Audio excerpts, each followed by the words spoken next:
14 octobre 1943. Dans une forêt isolée de la Pologne occupée par les nazis, quelque chose d'impossible se produit. À l'intérieur de l'un des centres d'extermination les plus secrets de la Shoah, des prisonniers se révoltent. En quelques heures, 11 officiers SS sont morts. Des centaines d'hommes, de femmes et d'enfants courent vers les clôtures, sous les tirs, à travers les champs de mines, dans le chaos. Beaucoup sont abattus. Certains parviennent à s'échapper. Et en quelques semaines, les nazis ont effacé le camp de la surface de la terre, le rasant, l'enterrant, le recouvrant d'arbres, si complètement qu'il devait disparaître de l'histoire elle-même. Car Sobibor n'était pas un camp comme les autres. Il a été construit dans un seul but, et un seul, tuer. Entre 170 000 et 250 000 personnes y ont été assassinées, pas sur des années, même pas sur des semaines. La plupart étaient morts quelques heures après leur arrivée, certains en quelques minutes. Pas de fil de sélection, pas d'emprisonnement à long terme, aucune illusion de survie. À Sobibor, le train arrivait et l'histoire se terminait. Alors, à quel point était-ce terrible, pire que presque n'importe quel autre endroit du système nazi, car Sobibor avait même supprimé les maigres apparences de brutalité que l'on trouvait ailleurs. C'était la mise à mort réduite à un processus efficace, dissimulé et implacablement répété. Et pourtant, la plupart des gens n'en ont jamais entendu parler. Comment un lieu responsable de la mort de centaines de milliers de personnes peut-il simplement disparaître? Qui l'a construit? Qui l'a dirigé? Et comment un groupe de prisonniers, voués à une mort certaine, a-t-il réussi à se révolter et à réussir en partie? Pour répondre à cela, il faut remonter avant les trains, avant les chambres à gaz, au moment où ce genre de lieu a été imaginé pour la première fois. Une réunion, un plan, une décision, car Sobibor n'est pas arrivé par hasard. Il a été conçu. En janvier 1942, 15 hauts responsables nazis se sont réunis dans une villa au bord d'un lac, dans la banlieue berlinoise de Wannsee. La réunion a duré moins de 2 heures. Son ordre du jour, la coordination de ce que les nazis appelaient la solution finale à la question juive. Dans un langage bureaucratique conçu pour dissimuler l'horreur derrière la procédure, les participants ont discuté de logistique, d'itinéraires de transport et de responsabilités juridictionnelles. Le langage était clinique. Le sujet était le génocide. La conférence de Wannsee n'a pas inventé l'Holocauste. Les massacres de masse des Juifs avaient déjà commencé depuis l'invasion allemande de l'Union soviétique en juin 1941, menée principalement par des unités mobiles d'extermination appelées Einsatzgruppen. Mais Wannsee a officialisé quelque chose d'important. Cela signifiait que le meurtre des Juifs d'Europe n'était plus une mesure régionale improvisée. Il allait devenir un programme centralisé à l'échelle du continent. Dans le territoire polonais occupé connu sous le nom de gouvernement général, qui abritait plus de 2 millions de Juifs, un programme spécifique fut confié à un homme en particulier. Le chef SS et de la police Odilo Globoknik, basé dans la ville de Lublin, reçut la responsabilité d'organiser l'extermination systématique de la population juive de Pologne. Le programme qu'il supervisait serait plus tard appelé l'opération Reinhard, baptisé dans un ultime acte de monstruosité bureaucratique en l'honneur de Reinhard Heydrich, le haut responsable nazi qui avait présidé la réunion de Wannsee et qui fut assassiné par des résistants tchèques en mai 1942. La tâche de Globoknik était précise, construire l'infrastructure pour tuer, non pas pour emprisonner, ni pour exploiter la main-d'œuvre, du moins pas principalement. Tuer, et le faire rapidement, discrètement et complètement. Il choisit 3 sites dans l'est de la Pologne. Chacun fut sélectionné pour les mêmes raisons. La proximité des principales lignes de chemin de fer, l'isolement géographique par rapport au centre de population et une couverture forestière suffisante pour dissimuler l'opération. Les 3 camps étaient Belzec, Treblinka et Sobibor. Ensemble, ils seraient finalement responsables de la mort de près de 2 millions de personnes. Sobibor fut le deuxième à être construit. Les travaux commencèrent au début de 1942 sous la supervision du SS Hauptsturmführer Richard Tomala. Le site choisi se trouvait dans le district de Lublin, près du village de Sobibor, sur la rive est d'une petite rivière appelée la Chełm. La région était peu peuplée. Une ligne de chemin de fer menait directement au site. De hautes forêts de pins l'entouraient presque de tous côtés. Dès le début, la conception de Sobibor suivit un plan précis, qui avait déjà été partiellement testé à Belzec, ouvert quelques semaines plus tôt. Le camp était divisé en zones distinctes, chacune ayant une fonction précise. Il y avait une zone de réception où les prisonniers arrivants étaient enregistrés. Il y avait une zone pour la confiscation des objets de valeur et des vêtements. Il y avait un chemin, un étroit couloir grillagé que les SS appelaient le Schlauch, ou tube, qui menait de la zone de déshabillage aux chambres à gaz. Et au bout du tube, il y avait le camp 3, la zone d'extermination. Cachée du reste de l'installation par des arbres denses et de hautes clôtures, elle contenait les chambres à gaz elles-mêmes et les fosses communes où les morts étaient enterrés. Le gaz utilisé à Sobibor était le monoxyde de carbone. Ce n'étaient pas les pastilles de Zyklon B utilisées à Auschwitz, mais les gaz d'échappement provenant de moteurs diesel. Les moteurs tournaient en continu pendant les opérations et le gaz était directement pompé dans des chambres hermétiques. La mort survenait en 20 à 30 minutes, bien que la souffrance commençât immédiatement. Les premiers convois sont arrivés à Sobibor en avril 1942.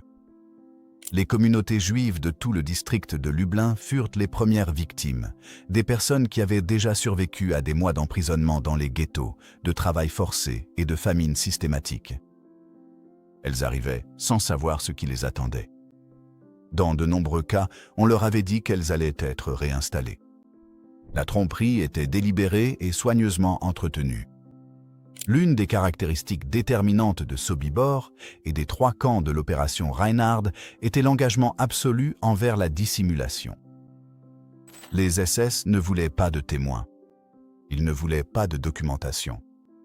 Les photographies étaient interdites. Les registres officiels étaient réduits au minimum et souvent volontairement vagues. Le camp lui-même était conçu de façon à ce que sa véritable fonction ne soit pas visible depuis la rampe d'arrivée.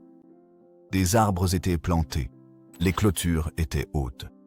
Les bruits des moteurs étaient justifiés par des explications trompeuses. Mais la dissimulation nécessitait plus que des clôtures et le silence. Elle exigeait la coopération, volontaire ou forcée, de ceux qui savaient ce qui se passait.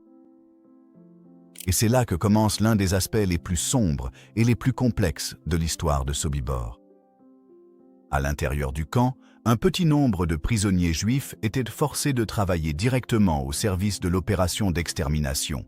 Ils accueillaient les convois, triaient les effets personnels, entretenaient les chambres à gaz, enterraient les morts. Ces prisonniers, connus sous le nom d'Arbeitsjuden ou juifs de travail, vivaient dans un état de terreur morale impossible. Ils n'étaient maintenus en vie que parce qu'ils étaient utiles.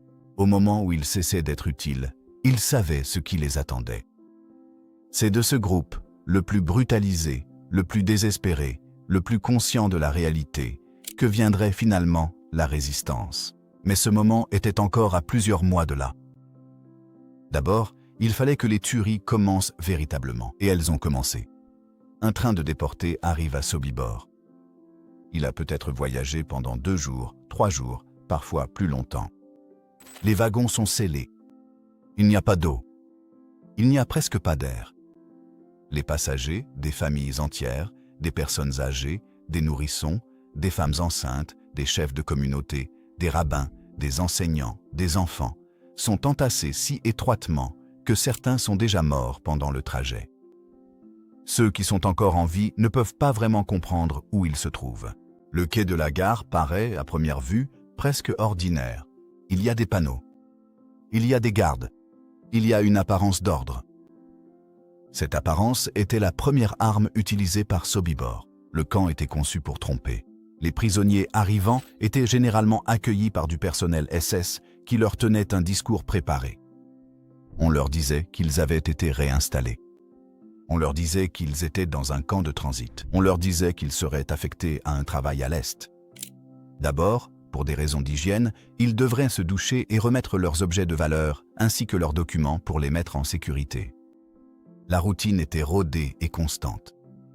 L'objectif était d'éviter la panique le plus longtemps possible, car la panique ralentissait le processus.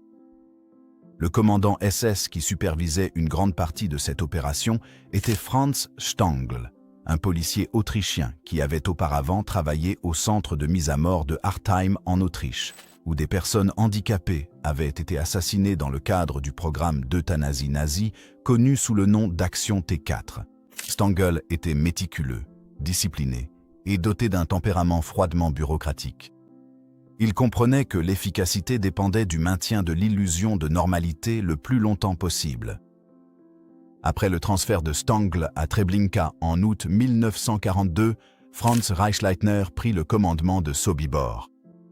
Mais la logique opérationnelle que Stangl avait contribué à instaurer perdura. Le système fonctionnait selon une routine. À l'arrivée, les hommes étaient séparés des femmes et des enfants. Cette séparation, présentée comme une nécessité administrative, constituait la première étape irréversible. Des familles qui avaient survécu ensemble à des années de persécution étaient divisées à cet instant, souvent de façon définitive. Les hommes étaient les conduits dans une section de la zone de réception, les femmes et les enfants dans une autre. Les cheveux des femmes étaient coupés. Les cheveux étaient collectés, emballés et expédiés en Allemagne, où ils étaient utilisés dans des applications industrielles. Les vêtements, les chaussures et les objets de valeur étaient confisqués. Tout était catalogué et envoyé vers l'ouest.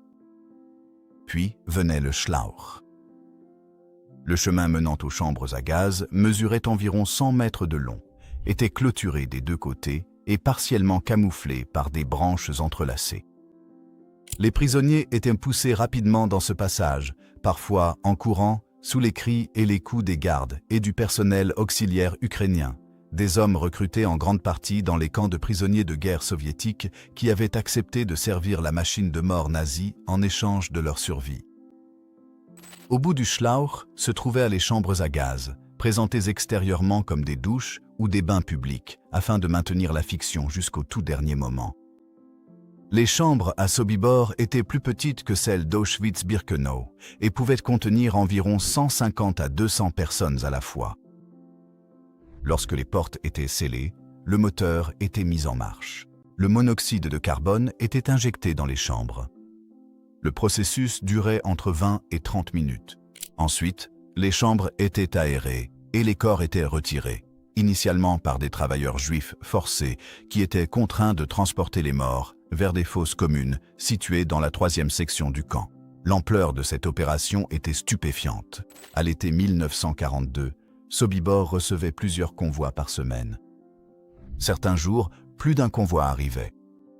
Les estimations suggèrent qu'entre mai et juillet 1942 seulement, des dizaines de milliers de personnes ont été tuées dans le camp. Le rythme était tel que les chambres à gaz d'origine se sont révélées insuffisantes, et à l'été 1942, elles ont été agrandies. 3 nouvelles chambres, plus grandes, ont été construites, capables de traiter un nombre nettement supérieur de personnes. Mais les tueries ne se sont pas déroulées sans crise. À l'été 1942, les opérations à Sobibor ont été suspendues pendant plusieurs semaines en raison de réparations de l'infrastructure ferroviaire sur la ligne principale. Pendant cette interruption, les convois ont été redirigés vers Belzec et Treblinka. Lorsque la ligne a rouvert, Sobibor a repris sa fonction. La suspension n'avait rien changé à la logique du système. Elle ne l'avait qu'interrompue temporairement. Les victimes venaient de toute l'Europe occupée. Les Juifs polonais constituaient le groupe le plus important, issu de communautés de tout le district de Lublin et au-delà. Mais des convois arrivaient aussi d'Autriche, d'Allemagne, de France, des Pays-Bas, de Slovaquie et de Tchécoslovaquie. L'ampleur géographique de la population des victimes reflétait l'ambition continentale de l'opération Reinhard. Sobibor n'était pas une atrocité locale. C'était un nœud dans un réseau européen de meurtres organisés. Parmi les victimes se trouvaient environ 34 000 Juifs des Pays-Bas, des personnes transportées depuis le camp de transit néerlandais de Westerbork dont beaucoup croyaient jusqu'au dernier moment qu'elles étaient envoyées dans des camps de travail à l'Est. Certains avaient préparé des valises. Certains avaient emporté de la nourriture pour le voyage. Leurs valises étaient déchargées à Sobibor et ne leur furent jamais rendues.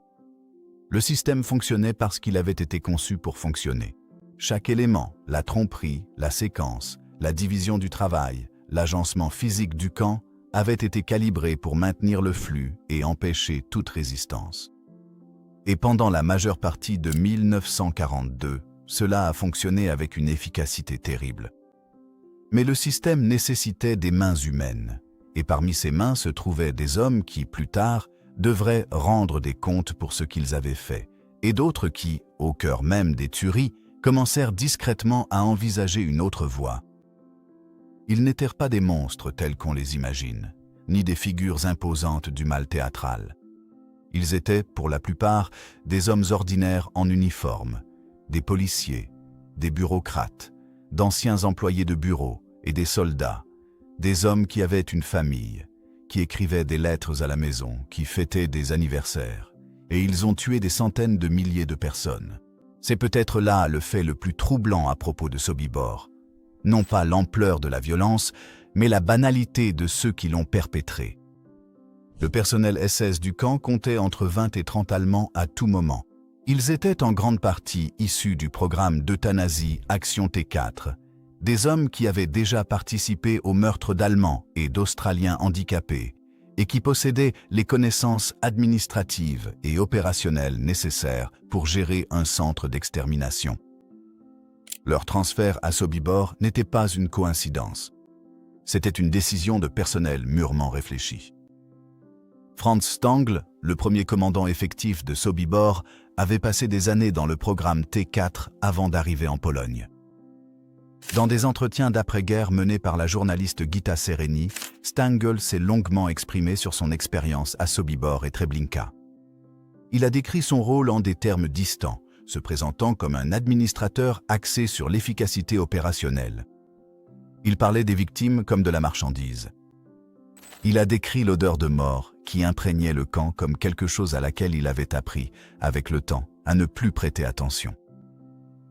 Sereni l'a poussé dans ses retranchements. Elle lui a demandé s'il ressentait une quelconque responsabilité morale pour ce qui s'était passé. Stangl est resté silencieux un long moment avant de répondre. Il est mort le lendemain en prison, un fait qui est depuis devenu l'une des notes de bas de page les plus troublantes de l'histoire du camp. Stangl n'était pas seul dans ses justifications personnelles. Karl Frenzel, l'un des gardes SS les plus anciens et les plus brutaux de Sobibor, a été condamné par un tribunal ouest-allemand en 1966 à la réclusion à perpétuité, peine qui a ensuite été réduite. Erich Bauer, connu parmi les prisonniers comme le maître du gaz pour son rôle direct dans le fonctionnement de la machine de mort, a été condamné et emprisonné à vie. Hubert Gomerski, qui infligeait des passages à tabac aux prisonniers avec une régularité désinvolte que d'autres survivants ont décrite dans des détails presque insoutenables, a été condamné à la réclusion à perpétuité en Allemagne de l'Ouest en 1950. Il y avait ensuite les hommes de Trauniki, les auxiliaires ukrainiens et autres d'Europe de l'Est qui servèrent de gardiens et d'exécuteurs dans tout le camp. Recrutés parmi les prisonniers de guerre soviétiques et formés dans un centre appelé Trauniki dans le district de Lublin, ces hommes accomplissaient la majeure partie du travail physique de l'opération d'extermination. Ils rassemblèrent les prisonniers, occupaient les postes de garde et exécutaient des passages à tabac et des exécutions à la périphérie du camp. Leur implication a compliqué les poursuites après la guerre. Beaucoup étaient retournés sur le territoire soviétique après la guerre, hors de portée des tribunaux occidentaux. Les hommes qui dirigeaient Sobibor partageaient certaines caractéristiques. Ils avaient été socialisés dans un contexte institutionnel qui banalisait le meurtre de masse. Ils opéraient au sein d'une chaîne de commandement qui diluait la responsabilité individuelle. Ils étaient préparés idéologiquement à des degrés divers par des années de propagande nazie qui avaient systématiquement déshumanisé leurs victimes, et ils agissaient dans des conditions de quasi-total secret, ce qui réduisait la probabilité d'une responsabilité extérieure. Et pourtant, la responsabilité n'était pas totalement absente, même en temps réel. Parmi les travailleurs juifs forcés qui œuvraient dans le camp, une communauté de savoir s'était développée. Ils savaient ce qui se passait. Ils pouvaient le sentir. Ils voyaient les convois arriver et observaient les wagons vides repartir. Ils comptaient les jours d'une manière que les SS n'avaient pas anticipée, car l'arithmétique de la survie leur indiquait exactement ce que signifiait la poursuite de leur utilité. Certains de ces prisonniers étaient dans le camp depuis ses toutes premières opérations. Ils avaient survécu non seulement par chance, mais aussi grâce à leur habileté. Un cordonnier capable de réparer des chaussures, un menuisier pouvant entretenir les structures en bois du camp, un serrurier, un tailleur, une couturière. Ces compétences leur avaient accordé un sursis initial, mais elles leur avaient aussi donné du temps. Du temps pour observer, du temps pour réfléchir, du temps pour se parler prudemment, discrètement, à la dérobée, de ce qui pourrait être possible. Parmi les conversations les plus importantes figurait celle qui eut lieu à la fin de l'été 1943 entre un petit groupe de prisonniers, dont faisait partie un prisonnier de guerre juif soviétique nommé Alexander Pechersky, arrivé à Sobibor en septembre de cette année-là, et Leon Feldhendler, un juif polonais, qui était dans le camp depuis les premiers mois de son fonctionnement et qui était devenu un leader informel parmi la population des prisonniers. Ce qu'ils envisageaient était extraordinaire. Il ne s'agissait pas d'une évasion, ni simplement d'une fuite individuelle à travers la clôture pendant la nuit, ce que certains avaient tenté et la plupart avaient échoué. Ils envisageaient quelque chose de bien plus ambitieux et de bien plus dangereux, une révolte. Mais avant que cette révolte ne puisse avoir lieu, les conditions à l'intérieur du camp allaient se détériorer d'une manière qui rendait l'attente impossible, car à l'automne 1943, la direction du camp avait commencé à revoir ses calculs, et les prisonniers avaient commencé à comprendre que leur utilité touchait à sa fin. Survivre à l'intérieur de Sobibor, c'était exister dans un état de paradoxe permanent. On vous gardait en vie parce que vous étiez utile. Vous étiez utile parce que le camp avait besoin de votre travail pour continuer à tuer les autres. Chaque matin où vous vous réveilliez était en un sens acheté au prix des morts que vous aviez facilité, non par choix, mais par la logique impossible de la survie dans un environnement conçu pour éliminer toute possibilité d'agir moralement. Les travailleurs juifs forcés de Sobibor vivaient dans les camps 1 et 2, séparés de la zone d'extermination du camp 3 par la distance et par une conception architecturale délibérée. Les nouveaux arrivants dans la population de travailleurs forcés étaient généralement sélectionnés parmi les convois entrants. Principalement des ouvriers qualifiés, bien que les critères de sélection variaient et semblèrent parfois arbitraires. Il y avait peut-être entre 500 et 600 travailleurs juifs dans le camp à un moment donné. Bien que la population ait fluctué au gré des exécutions et des remplacements, les conditions de vie étaient brutales selon tous les critères. La nourriture était insuffisante, généralement une soupe claire et une petite ration de pain. Les coups physiques étaient fréquents et souvent imprévisibles. La menace de mort était constante et ne dépendait pas toujours d'une quelconque infraction. Le personnel SS pouvait, et le faisait, tuer des prisonniers sur un coup de tête, pour se divertir ou pour de simples infractions aux règles arbitraires du camp. Les prisonniers étaient forcés d'assister aux exécutions de leurs camarades de travail comme mesure disciplinaire. Et pourtant, dans ces contraintes, un monde social a émergé. Des réseaux de soutien mutuel se sont développés parmi les prisonniers. Les informations étaient partagées prudemment à voix basse. De petits actes de sabotage avaient lieu, une machine laissée légèrement déréglée, un outil égaré, une tâche accomplie un peu moins efficacement qu'elle n'aurait pu l'être. Ce n'étaient pas des gestes spectaculaires. C'était la friction à peine perceptible de personnes qui ne s'étaient pas encore totalement résignées. Parmi la population carcérale, certains individus étaient devenus des figures d'autorité discrètes. Leon Feldhendler, le fils d'un rabbin de la région de Zhukivka, était arrivé à Sobibor à la fin de l'année 1942. Il était intelligent, calme et doté d'une stabilité morale remarquable en toutes circonstances et extraordinaire dans la sienne. En 1943, il était devenu le chef informel d'un groupe clandestin d'organisation au sein du camp. Un groupe qui discutait depuis des mois de la possibilité d'une résistance sans trouver de voie claire à suivre. Le problème n'était pas la volonté. Le problème était la capacité. Les SS étaient armés. Les gardes ukrainiens étaient armés. Le périmètre était miné et clôturé, et tout prisonnier qui tentait de s'évader risquait l'exécution immédiate, non seulement de lui-même, mais aussi d'un groupe de codétenus, une politique de punition collective que les SS appliquaient avec une constance mortelle. Le calcul de la résistance était, selon toute mesure conventionnelle, prohibitif. Ce qui a changé la donne, ce fut l'arrivée, en septembre 1943, d'un convoi de prisonniers de guerre juifs soviétiques. Parmi eux se trouvait Alexander Pechersky, connu de ses codétenus sous le nom de Sacha, un lieutenant de l'armée rouge qui avait été capturé lors des combats chaotiques de 1941 et avait survécu à une succession de camps de prisonniers de guerre avant d'arriver à Sobibor. Pechersky apportait quelque chose qui manquait à la plupart des prisonniers déjà présents, une formation militaire et la psychologie particulière qui l'accompagne. Il avait commandé des hommes sous le feu. Il comprenait la logistique, le timing et la mécanique de l'action coordonnée. Il comprenait aussi quelque chose que Feldhendler et son groupe avaient reconnu, mais n'avaient pas pu concrétiser seuls. La seule forme de résistance ayant une chance réelle de succès n'était pas la fuite individuelle, mais une action collective et organisée. Les deux hommes se trouvèrent l'un l'autre quelques jours seulement après l'arrivée de Pechersky. Les conversations qui suivirent eurent lieu à la dérobée, pendant les corvées de travail, dans les brefs intervalles non surveillés entre les tâches. Ils parlaient par fragments, en code, à la manière de ceux qui savent qu'un seul mot entendu par erreur pourrait tout faire basculer. Ce qu'ils construisaient, pièce par pièce avec précaution, c'était un plan. Mais l'urgence de ce plan s'accentua avec les informations qui circulaient à travers les réseaux de prisonniers du camp à l'automne 1943. La nouvelle était la suivante. L'opération Reinhardt touchait à sa fin.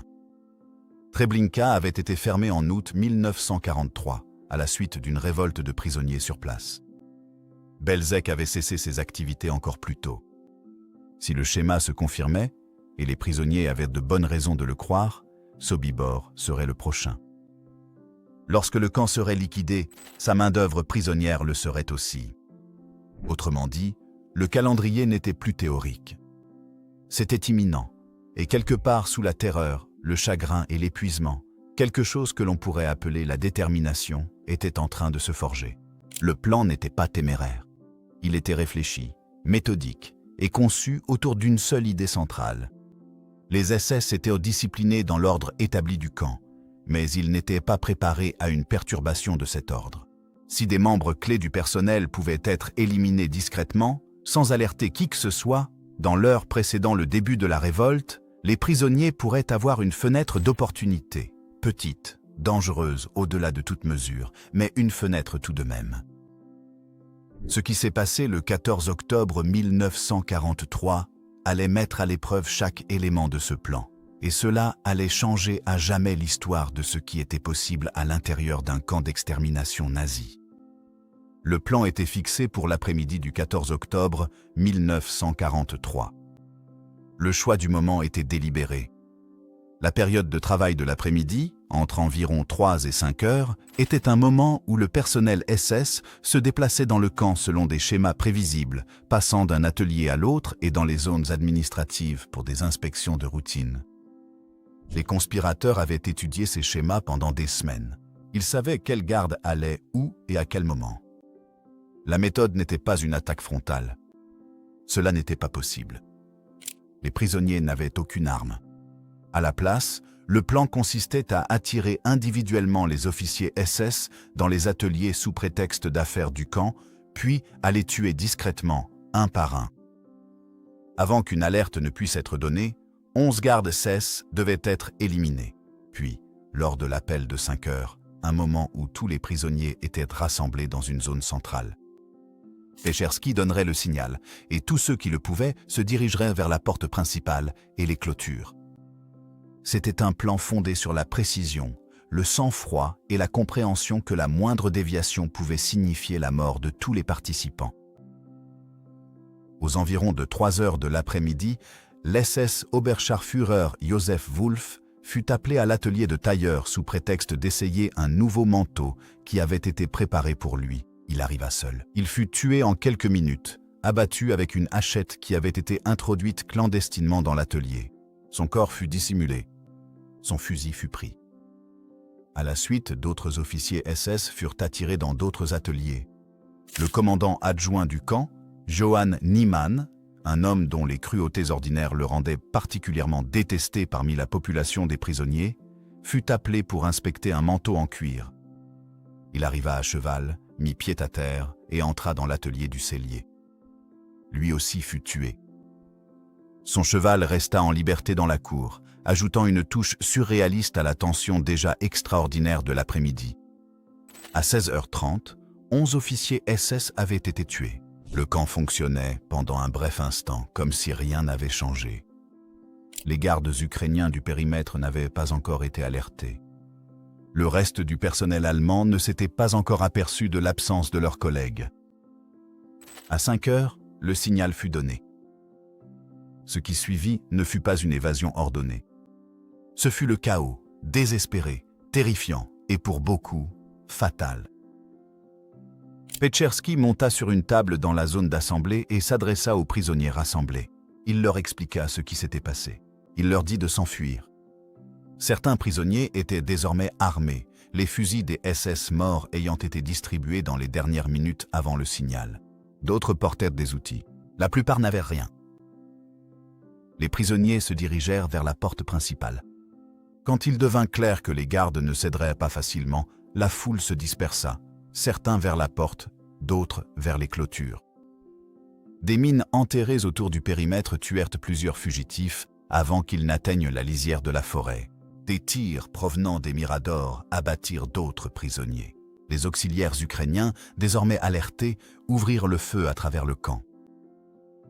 Sur les quelques 600 prisonniers présents dans le camp au moment de la révolte, environ 300 réussirent à franchir le périmètre. Parmi ces 300, moins de 60 survécurent à la guerre. Certains furent capturés immédiatement après et exécutés.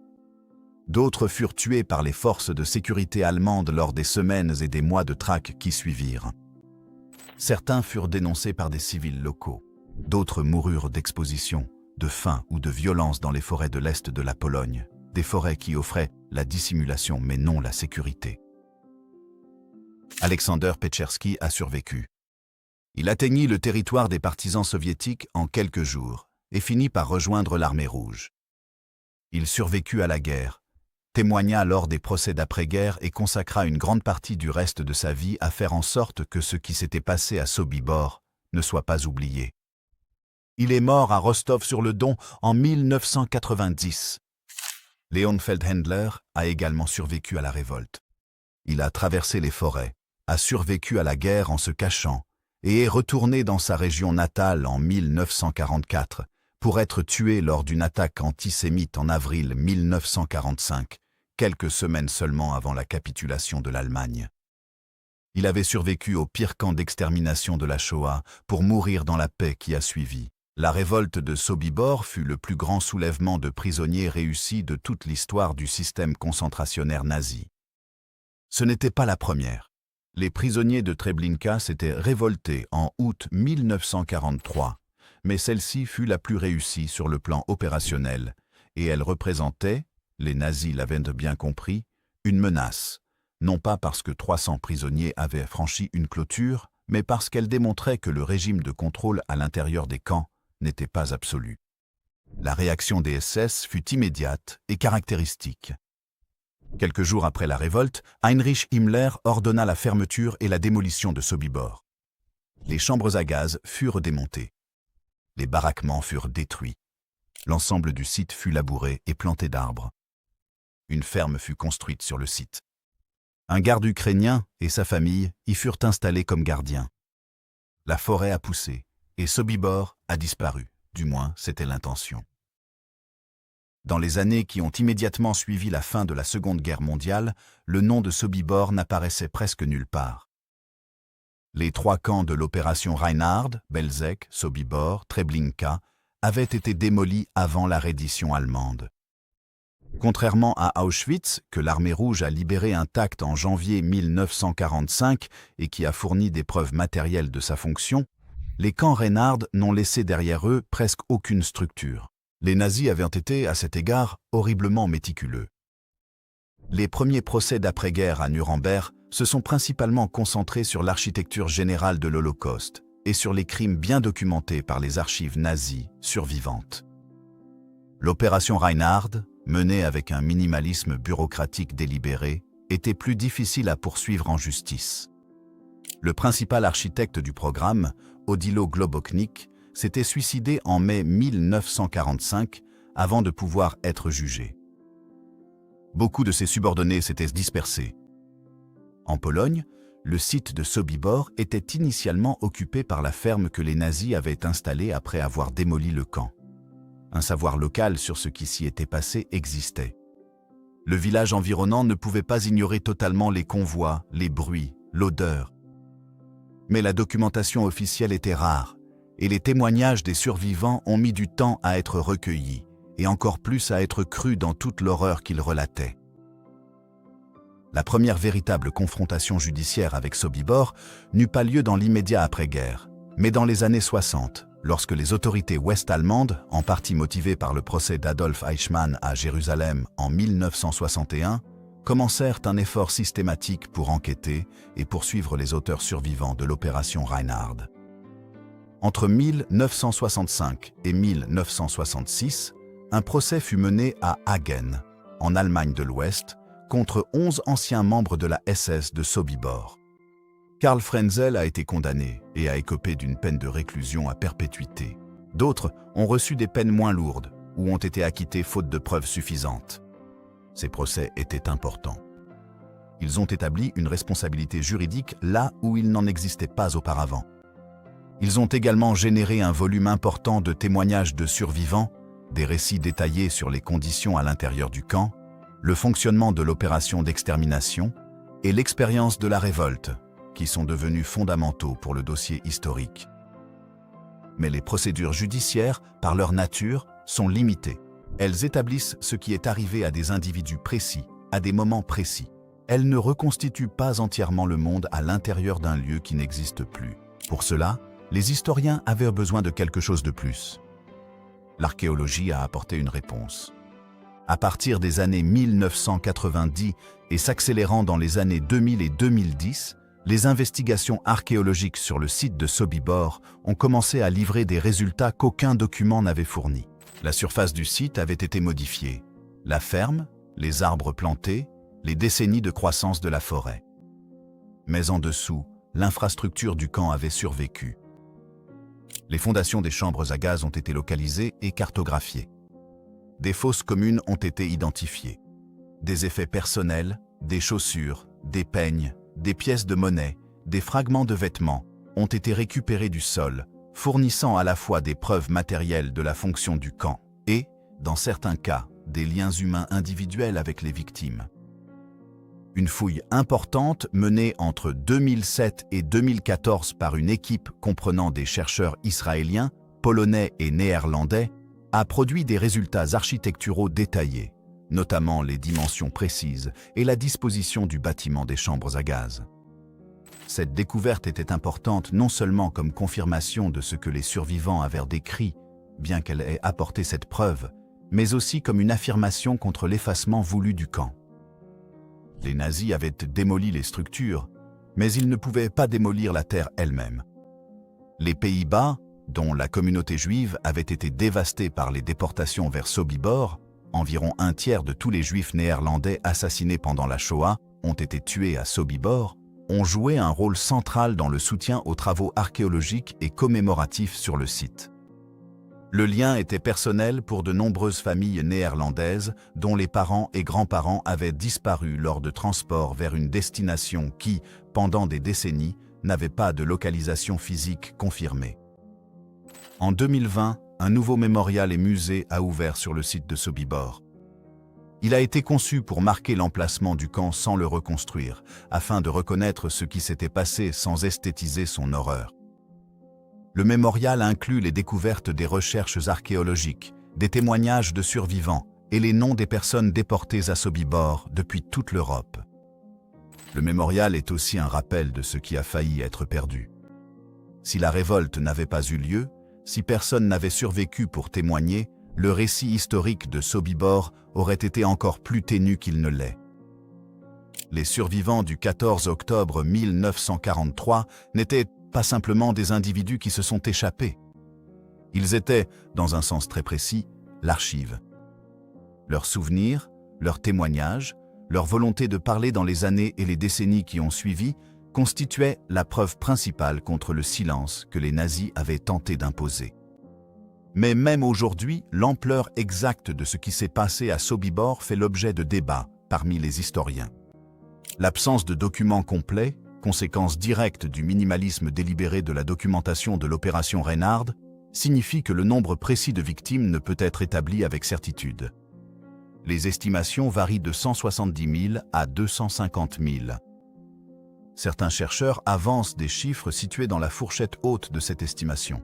Cette incertitude elle-même constitue une forme de violence historique, l'effet ultime d'une dissimulation qui, à bien des égards, a réussi. Les arbres avaient poussé densément sur le lieu des massacres, mais pas assez densément. Le dernier SS condamné pour des crimes commis à Sobibor n'a pas été jugé dans les années 60 ou 70. Il a été jugé en 2019. Hubert Zafk était décédé avant la conclusion de son procès. D'autres étaient trop âgés, trop malades, ou étaient décédés avant que les procédures ne puissent commencer. Mais en 2019, un tribunal allemand a condamné un ancien garde SS nommé Bruno Day, alors âgé de 93 ans, pour complicité dans le meurtre de 5230 personnes au camp de concentration de Stutthof, lors d'un procès considéré comme faisant partie d'un ultime règlement de compte avec une génération vieillissante de criminels. Les procès de Sobibor qui les avaient précédés, à Hagen en 1966, aux Pays-Bas dans les années 1980, ainsi que les enquêtes en cours menées par les autorités allemandes sur les gardiens survivants de Sobibor, avaient établi un principe juridique qui serait invoqué avec des résultats de plus en plus limités, mais avec une urgence morale persistante pendant des décennies. Le passage du temps n'efface pas la responsabilité. Le dossier juridique de Sobibor est, selon les critères historiques, incomplet. Sur les quelques 600 personnes qui ont servi dans le contingent SS du camp et dans la force de garde auxiliaire au cours de son fonctionnement, seul un petit nombre a jamais été poursuivi. Beaucoup sont morts avant que la justice ne les atteigne. Beaucoup d'autres n'ont jamais été identifiés. Les Ukrainiens de Trauniki qui étaient retournés en grand nombre sur le territoire soviétique après la guerre sont restés en grande partie hors de portée de la justice occidentale, bien que certains aient été poursuivis par les autorités soviétiques. Cette incomplétude n'est pas un détail périphérique. Elle est centrale pour comprendre comment un lieu comme Sobibor a pu exister et fonctionner de la manière dont il l'a fait. Les hommes qui le dirigeaient le faisaient dans l'attente raisonnable de ne jamais avoir à rendre de compte. Pour la plupart d'entre eux, cette attente s'est avérée juste. Que nous apprend donc Sobibor, au-delà de l'histoire spécifique d'un camp dans une forêt de l'Est de la Pologne? Il nous renseigne d'abord sur la nature du mal bureaucratique. Comment une décision prise dans une salle de conférence à Berlin a pu devenir, à travers des chaînes de commandement, une logistique administrative et le fonctionnement ordinaire de l'autorité institutionnelle, la mort de 170 000 à 250 000 êtres humains.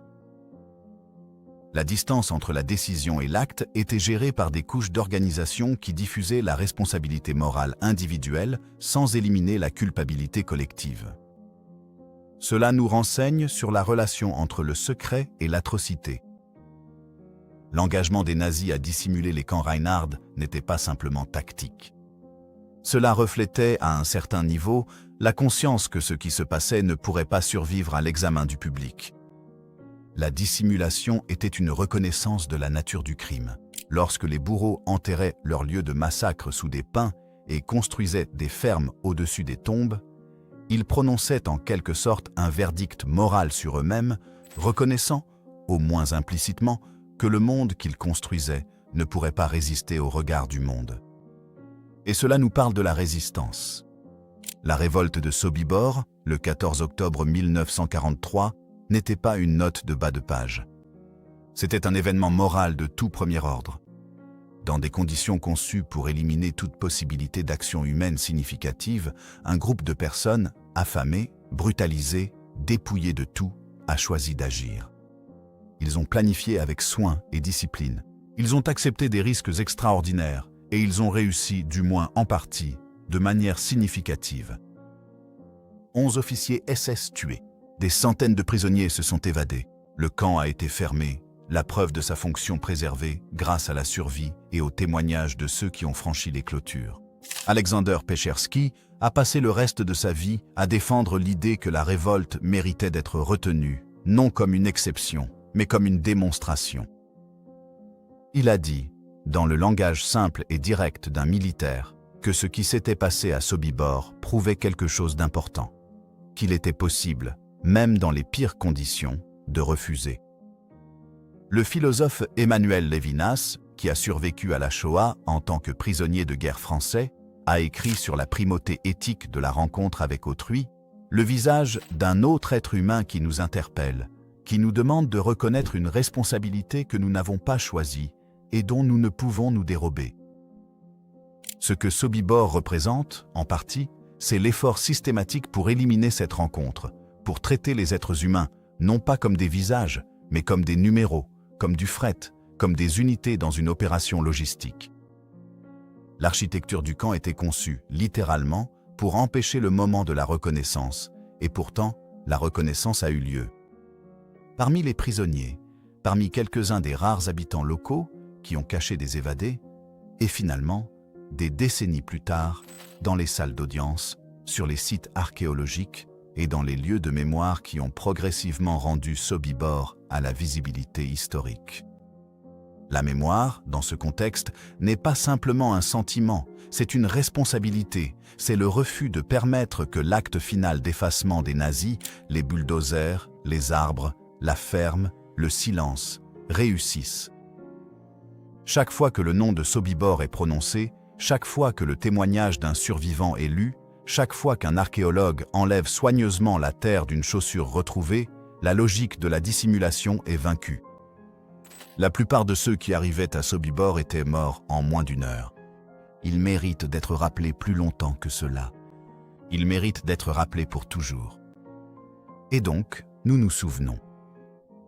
Si cette histoire vous a ému, interpellé ou vous a aidé à voir la Seconde Guerre mondiale différemment, ce serait un honneur de vous compter parmi notre communauté grandissante.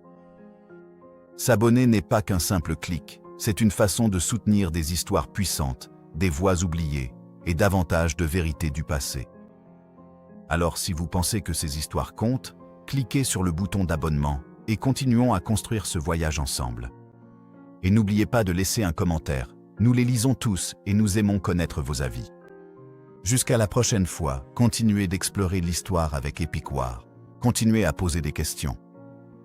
Continuez à chercher la vérité.